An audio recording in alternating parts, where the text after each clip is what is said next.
महाकारुणिक तथागत भगवान गौतम बुद्ध.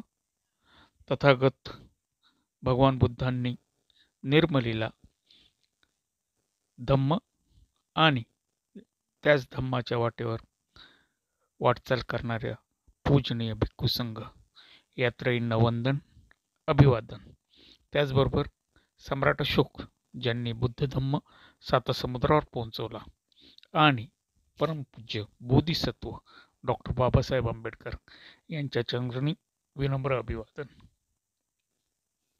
आज वर्षावास 2024चा 10वा दिवस आहे.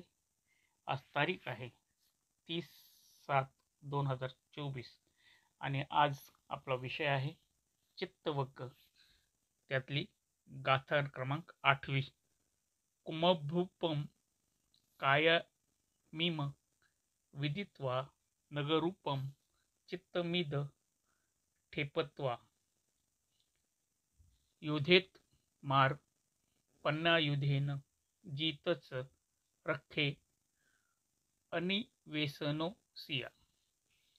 अर्थात शरीर मातीच्या घड्यासारखे जाणावे तर चित्त शहरासारखे असावे, विशाल असावे. प्रज्ञा हत्याराने भुलैयाशी युद्ध जिंकल्यावर चित्त रक्षावे, अनासक्त ठेवावे. खूप कठीण वग्ग आहे. ह्या वग्गामध्ये 2 ओळींमध्ये 2 वेगवेगळी रूपक आहेत. पहिलं ओळीमध्ये सांगितण्यात आलेलं आहे नाम आणि रूप सिद्धांतासाठी ही ओळ सोबत करीत आहे, कारण हे शरीर मातीचेच आहे. म्हणून जसा मातीचा घडा असतो तसेच हे शरीर असते. तसे आपण जाणावे, त्यातली नश्वरता ओळखावी अशी शिकवण या ओळीतून मिळते आहे. नाम रूप किंवा मातीचा देह मातीतच जाणार, या प्रकारे आपण सगळेजण बोली याच्यात जाणतच असतो. तशीच नश्वरता ही ओळखावी देहाची इथे पहिल्या ओळीच्या अर्ध्या भागामध्ये सांगितलेलं आहे. हे झालं रूप आणि चित्त हे नाम झालं असं आपण समजूया. कारण चित्त मात्र विशाल असावे, जसे एखादे शहर असते. अर्थात चित्त सर्वसमावेशक असावे, जसे शहर असते. चांगल्या आणि वाईट गोष्टी या शहरात सामावलेल्या असतात, तरीही शहर अविचल असते. येणाऱ्या प्रत्येक नव्या गोष्टीला पण तो समाविष्ट करण्यास तयार असतो, त्रयस्थपणे. म्हणजेच नाम आणि रूप. रूपाच्या विषयी मातीचं रूपक दिलेलं आहे आणि नामसाठी जे चित्त आहे त्याचं रूपक आहे. तर ह्या 2 गोष्टी आहेत.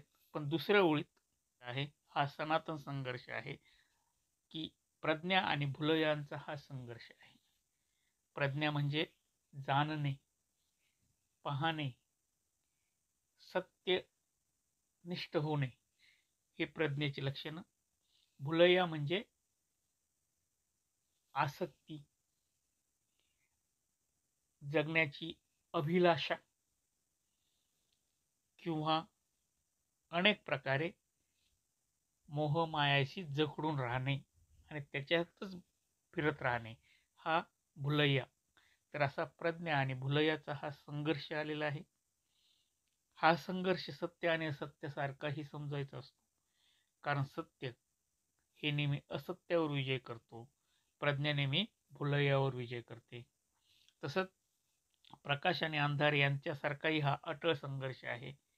कारण जिथे प्रकाश येतो तिथून अंधार निघून जातो, जिथे प्रज्ञेचा उदय होतो तिथून भुलैयाचा हा जो काही मार आहे हा नाहीसा होतो.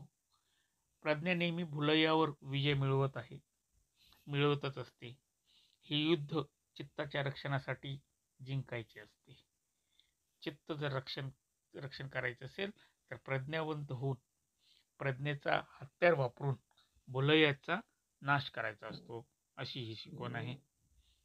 आणि जिंकल्यानंतर सुद्धा सर्व जगाविषयी आपल्याला अर्थात चित्ताला अनासक्त भाव ठेवता यायला पाहिजे. तटस्थपणे हा सगळा व्यवहार पाहता आला पाहिजे. तर हे अनासक्त आणि तटस्थ असावे अशी ही शिकवण आहे. आजचा जो गाथा आहे खूप कठीण गाथा आहे. म्हणून गाथेमध्येच म्हटलेलं आहे की शरीर घड्यासारखे जाणावे म्हणजेच मातीच्या घड्यासारखे जाणावे. चित्त शहरासारखे जाणावे म्हणजेच शहर जसे विशाल असते तसेच चित्तात जाणावे. प्रज्ञेच्या हत्याराने भुलैयाशी युद्ध जिंकल्यावर चित्ताचे रक्षण करावे आणि अनासक्त ठेवावे. आज येथेच थांबतो. नमो बुद्धाय. जय भीम. थँक्यू.